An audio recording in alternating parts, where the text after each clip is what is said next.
आज जो सन्माननीय खासदार आणि सन्माननीय आमदार यांनी आजच्या पत्रकार परिषदेमध्ये जी आगपागड केली त्याचं खरं कारण बघता आपल्या लाडक्या मर्जीतील कंत्राटदाराला त्या रस्त्या योजनेचं काम मिळालं नाही, 140 कोटीचं काम मिळालं नाही.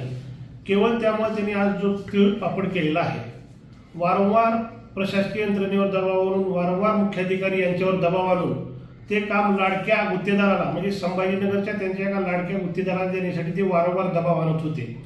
परंतु ते काम सदरील गुत्तेदाराला मिळाले नसल्यामुळे त्यांनी आज ही सगळी आगपागड केलेली आहे. पालिका तुमच्याकडे, आमदार तुमचे, खासदार तुमचे, तुम्ही राज्याचे प्रमुख नेते असताना सुद्धा शहरातील रस्त्यासाठी 1 रुपयाचा निधी तुम्ही आणू शकले नाही आणि तुम्ही आज जनतेच्या त्रासाबद्दल बोलत आहे.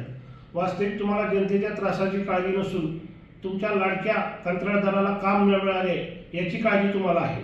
आता परत SIT लावायची मागणी म्हणजे परत चालू होणाऱ्या रस्त्याला, शहरातल्या कामाला हा खीळ घालण्याचा प्रकार आहे.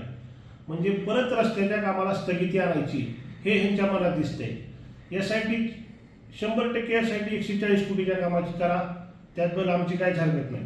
परंतु त्याचबरोबर धाराशिव बिंबडी उजनी रस्त्याच्या टक्केवारीसाठी 2 वर्ष काम कोण अडविलं, येरमाळा रस्ते कळंब रस्त्याचं काम कोण अडविलं, पवनचक्कीच्या कामात कोणाचे हात काळे झालेले आहेत, कोणाचा भाऊ तेर तुळजापूर रस्त्याच्या कामात पार्टनर आहे, कोणाचा भाऊ बार्शी बोरफळ रस्त्याच्या कामात पार्टनर आहे, याची SIT चौकशी झाली.